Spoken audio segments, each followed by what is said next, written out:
Tell everyone it's been a pleasure working with them. The doors closed on his stunned face. As the elevator descended, my phone rang. Leo's name flashed on the screen. I took a deep breath and answered. Leo. Astrid, where are you? We're all waiting in the lobby. Ready to make history today? There's been a change of plans, I said, keeping my voice steady. I'm no longer with the company. Silence on the line. Then, what are you talking about? I've been terminated, effective immediately. Terminated? On signing day? That's ridiculous. This is some kind of negotiation tactic. The elevator doors opened to the lobby. I could see Leo standing with his team of advisors, phone to his ear, free hand gesticulating in confusion. Behind him, I noticed Payton had also arrived in the lobby, likely coming down the stairs to be present for the greeting. No tactic, Leo, just the reality. I suggest you speak with the company's representatives about how they wish to proceed. I walked out of the elevator, box in hand. Leo spotted me immediately, and his expression shifted from confusion to alarm. He ended the call and strode toward me. There she is. He wrapped me in a hug, as if refusing to believe what I'd just told him. Ready to sign the merger? I took a steady breath, aware that Payton was watching us. Afraid not. She just fired me. Deal's off. His expression hardened as he turned to Payton, who had followed me down. You did what? The look on Payton's face shifted from smug satisfaction to confusion as Leo's words registered. Behind him, the entire Orion investment team stared at her in disbelief. I was just enforcing company policy, she stammered, clutching the handbook like a shield. Her skirt violates our dress code by 3 inches. Leo's expression darkened. You fired the lead negotiator of a $4 billion merger because of 3 inches of fabric? Gregory appeared then, rushing from the elevator with several board members trailing behind. Leo, I'm sure we can sort this out. Astrid is valuable to us, and this is clearly a misunderstanding. But Leo had already turned away from them, speaking quietly to his team. I caught fragments of their conversation, respect for their own people, and if this is how they treat their best talent. I stood silently, watching 3 years of my work dissolve in real time. Gregory approached me, lowering his voice.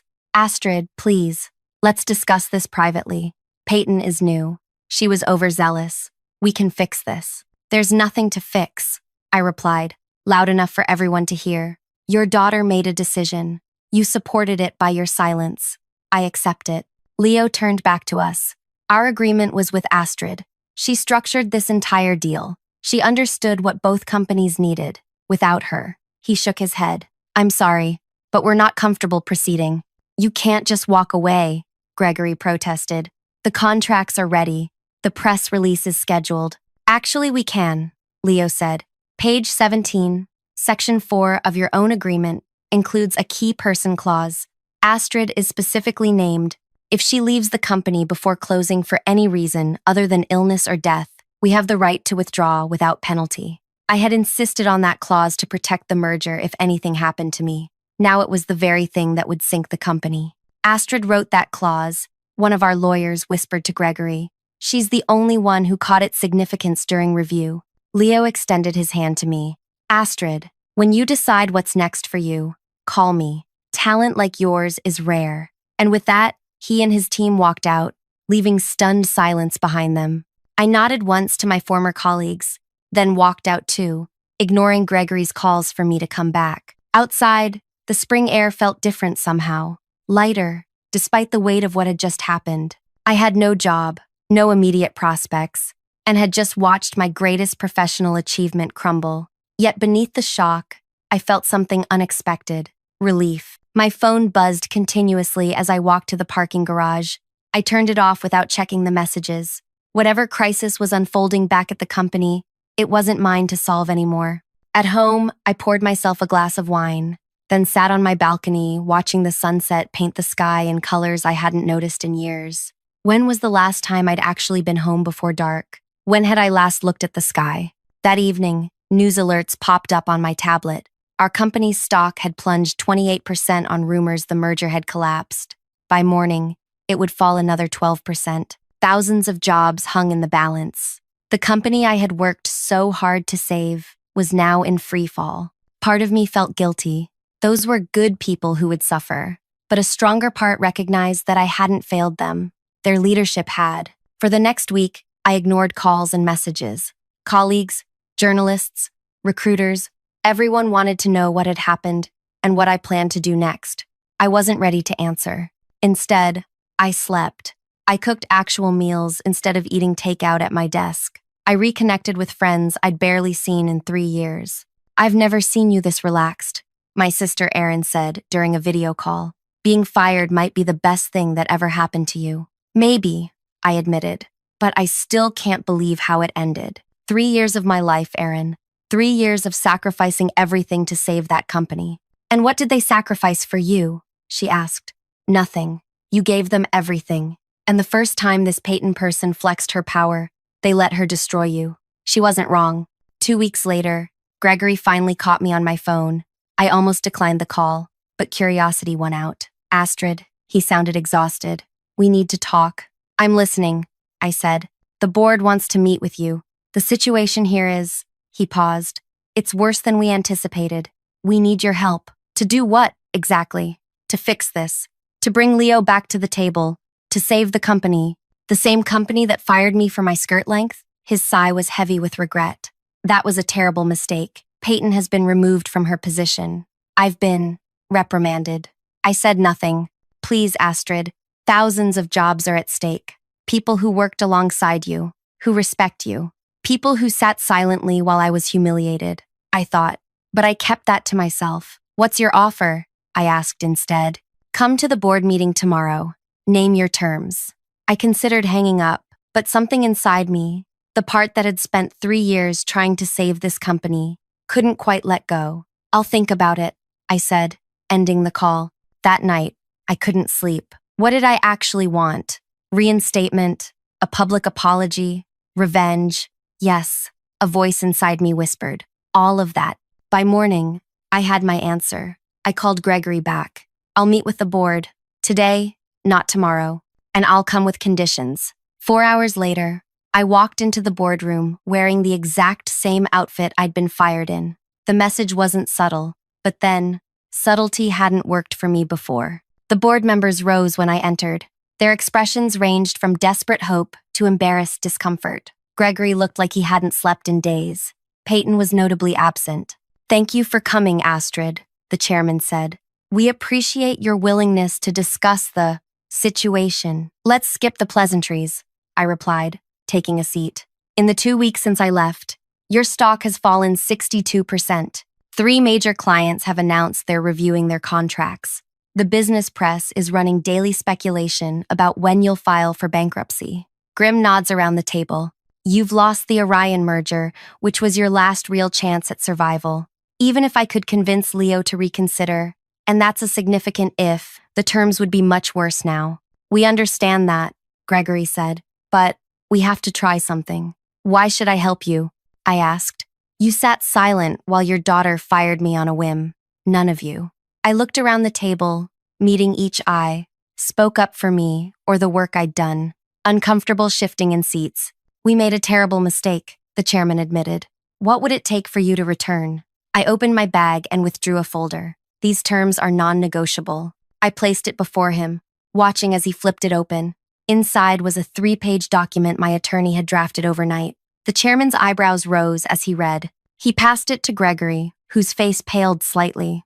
"This is extensive," Gregory said. "Yes, it includes full reinstatement at triple my previous salary, a seat on the board, complete autonomy over strategy, and a substantial equity stake in the company. Also, a public statement acknowledging the error in my termination." "And this clause about new ventures?" the chairman asked. "Any new business initiative I develop while employed here remains 60% my personal property. The company may claim 40% ownership, but I retain controlling interest." "That's highly unusual," one board member objected. "So is firing your chief strategy officer over a skirt on the day of a $4 billion merger signing," I replied evenly. "Consider it insurance against future misunderstandings." They looked at each other, a silent conversation passing between them. Finally, the chairman spoke. "And if we agree to these terms, you'll try to bring Orion back?" "I'll try. I can't promise success." Another exchange of glances. Then the chairman pushed the contract back to me, now bearing his signature. Done. One by one, the other board members signed. Gregory was last, his pen hovering briefly before he added his name. When can you start? The chairman asked. I already have, I said, standing up. I'll be in my office making calls. I suggest you all prepare for a very difficult few months. As I turned to leave, Gregory called after me. What about Payton? I paused at the door. What about her? She's still with the company, in a junior role in the research department. Will that be a problem? I smiled thinly. Not for me. That night, I called Leo. The conversation was long and difficult. As I'd predicted, he was reluctant to re-engage. Your company showed its true colors, he said. Why would I trust them again? You wouldn't be trusting them, I replied. You'd be trusting me, and I now have the authority to guarantee what I promise. After 2 hours, he agreed to consider a revised proposal, with significantly less favorable terms for my company. It wasn't ideal, but it was something. Over the next few weeks, I worked relentlessly to stabilize what could be saved. Many departments had to be restructured. Some people lost their jobs, none of whom had been in that conference room when I was fired. I saw Payton occasionally in the hallways. She always looked away quickly. I never approached her or mentioned her name in meetings. Her presence or absence meant nothing to me, or so I told myself. But an idea had begun forming in my mind from the very first day of my return.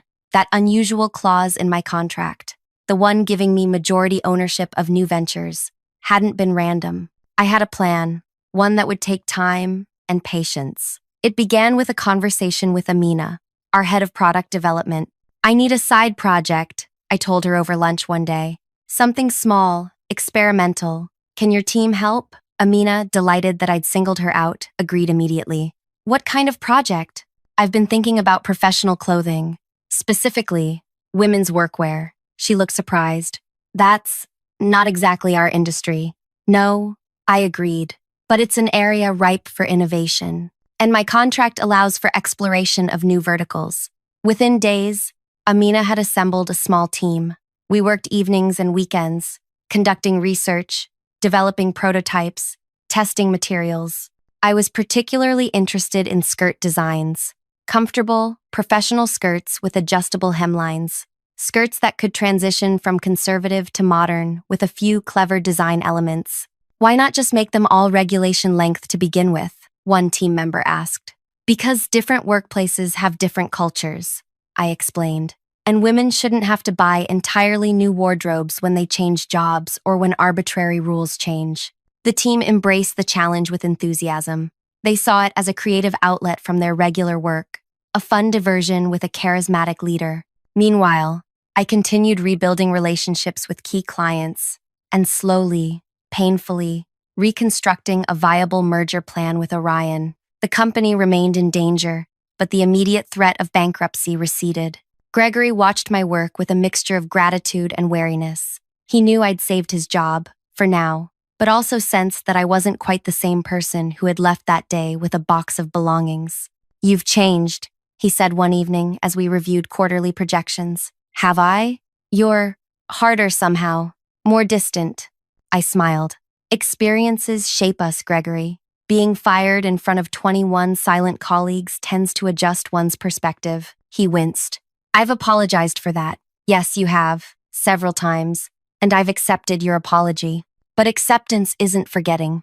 As weeks turned to months, our clothing project progressed from concept to reality. We partnered with a small manufacturing facility to produce a limited run of prototypes, paid for through my personal funds, with company resources properly compensated as outlined in my contract. The designs were elegant, functional, and subtly revolutionary. Each piece incorporated our signature feature, adaptability to different workplace standards without sacrificing comfort or style. I began wearing our prototypes to work. Simple pieces at first, blouses with convertible necklines, jackets with detachable elements. No one commented, but I noticed people watching. Then came the skirts, beautifully tailored, impeccably professional, and secretly adjustable. One day at regulation length, the next perhaps an inch shorter, the following day back to standard. Women in the office began asking where I shopped. Instead of answering directly, I invited them to focus groups, collecting their feedback on workplace clothing challenges. "The rules are so arbitrary," one senior analyst complained. "My last job, skirts above the knee were fine. Here, we need these exact measurements. It's infantilizing." Others nodded in agreement. "What if," I suggested, "you had pieces that could adapt to different environments, professional, but flexible?" Their enthusiasm confirmed what I already suspected. We had identified a genuine market gap. 6 months after my return, our small clothing line, which I had named Adaptations, was ready for a limited launch. We had a modest website, a manufacturing partner eager for orders, and a growing list of interested customers. The day before our official launch, I called a company-wide meeting. Everyone attended, curious about the unusual summons. As I walked to the front of the room, I noted with satisfaction that Payton was present, sitting in the back row, trying to blend into the wall. "Thank you all for coming," I began. "Today marks an important milestone for our company. We've weathered a difficult period, stabilized our core business, and are finally ready to announce something new." Gregory, sitting in the front row, looked confused. This wasn't on his agenda. For the past 6 months, a small team has been working on a special project, one that represents not just a new product line, but a new direction for our company's future. I clicked to display the first slide, our clothing line's logo, simple and elegant. "I'm proud to introduce Adaptations, professional clothing designed to adapt to changing workplace environments and standards." Murmurs swept through the room as I clicked to the next slide, showing models wearing our designs. "These aren't just clothes," I continued. "They're solutions. Every piece in this collection addresses a specific challenge professional women face daily." I walked toward the center of the stage, smoothing my own skirt, one of our signature designs. "Take this skirt I'm wearing." At first glance, it looks like a standard pencil skirt, but it features an ingenious hidden adjustment system. With a few discrete moves, it can lengthen or shorten by up to 4 inches while maintaining its professional appearance. I demonstrated the adjustment, showing how the skirt could transform while still looking perfectly tailored. No more buying multiple skirts for different workplace cultures. No more worrying about arbitrary rule changes. Gregory shifted uncomfortably in his seat. Several board members exchanged glances. In the back, Payton stared with wide eyes, recognition dawning on her face. "You might be wondering why a financial analytics company is launching a clothing line." I smiled. "The answer is simple. We identified a market need and created an innovative solution, exactly what we do with our core business." I advanced to the next slide, showing projected revenue figures that made several executives sit up straighter. Our market research indicates significant demand for adaptive professional clothing. We've secured manufacturing partnerships, built a distribution channel, and created a marketing strategy that capitalizes on authentic storytelling. I paused, meeting Payton's eyes across the room. "Every Adaptations piece will include a tag explaining its inspiration. The story of how a single arbitrary judgment, a hemline measurement, nearly destroyed a century-old company and derailed a $4 billion merger." The room went completely silent. No one looked at Payton, but everyone knew who I was talking about. That incident revealed something important. When professional capability is subordinated to superficial judgments, everyone loses. Adaptations offers a practical solution to that problem. I clicked to the final slide, showing our launch date, tomorrow. "Thanks to my employment contract, which grants me controlling interest in any new ventures I develop, Adaptations will operate as a separate entity with 40% ownership by this company. All resources used in development have been properly compensated, and all financial arrangements are documented meticulously." Gregory stood up. "Astrid, this is the first I'm hearing about launching tomorrow. The board should discuss timing, and the board approved my contract, which gives me autonomy over this venture." I interrupted smoothly. "The timing isn't negotiable, but I welcome your support." I turned back to the audience. "This isn't just about clothes. It's about recognizing that true professionalism comes from competence, dedication, and integrity, not from adherence to arbitrary rules created to control rather than empower." With that, I thanked everyone and ended the meeting, ignoring the buzz of conversation that erupted. As people filed out, I noticed Payton remained seated, staring at the now blank screen. I walked past her without acknowledgement.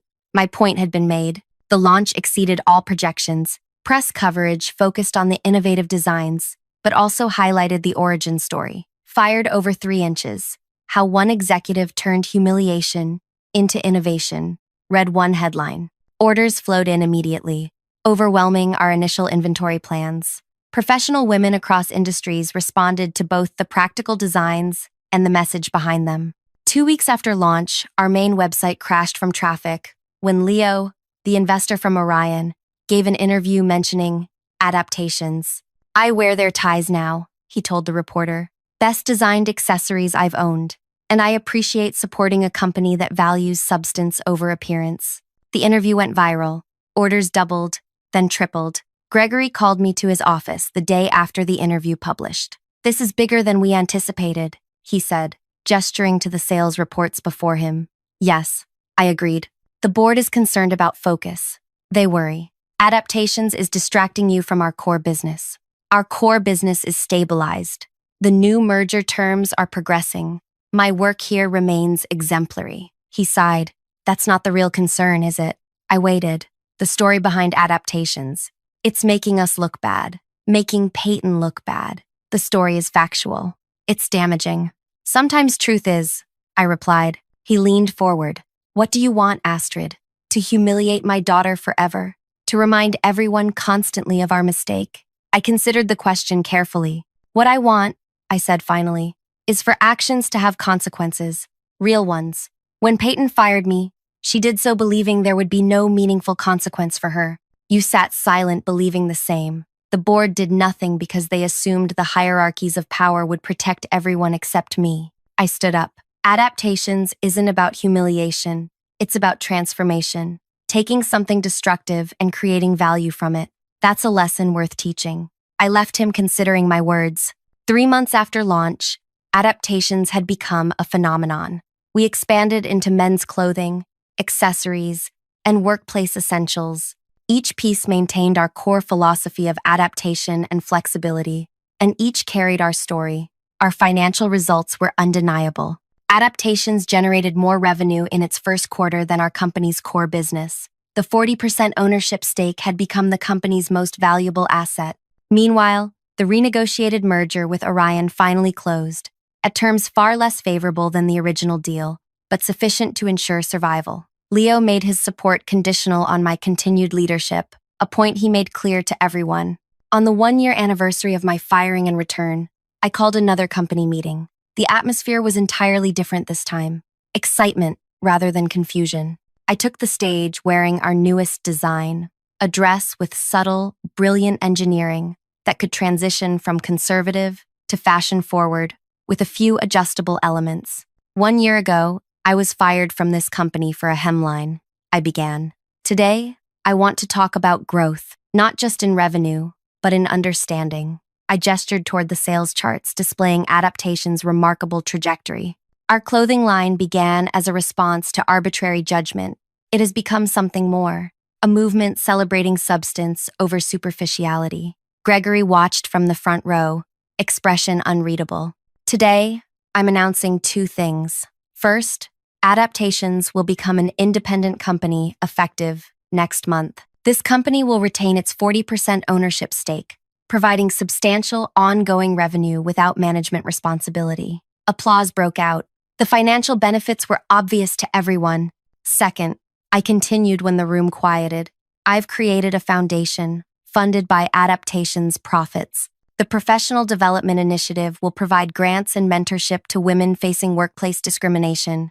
Its first program will be named after this company, acknowledging that sometimes our greatest lessons come from our most painful experiences." I paused, finding Payton in the audience. She no longer hid in the back, but sat in the middle rows, diminished but present. I've been asked many times if Adaptations was created for revenge. The answer is more complicated than yes or no.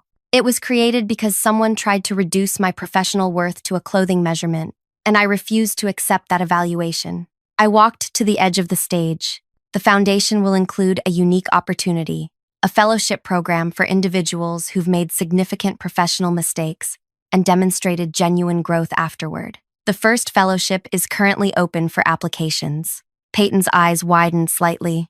Mistakes can define us, or they can transform us. The choice belongs to each of us.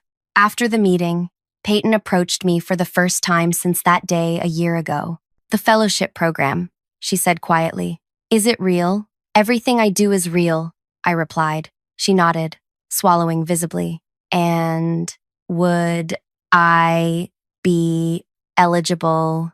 I studied her. The entitlement that had radiated from her a year ago had dimmed considerably. 12 months in a junior role, watching the consequences of her actions unfold publicly, had changed something fundamental. The application process is rigorous, I said. It requires a comprehensive self-assessment and growth plan.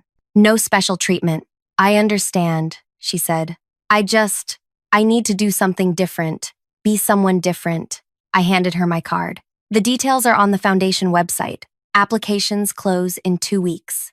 2 months later, the separation of Adaptations became official. I remained involved with the original company as a board member and strategic advisor, but my primary focus shifted to building the clothing line and foundation.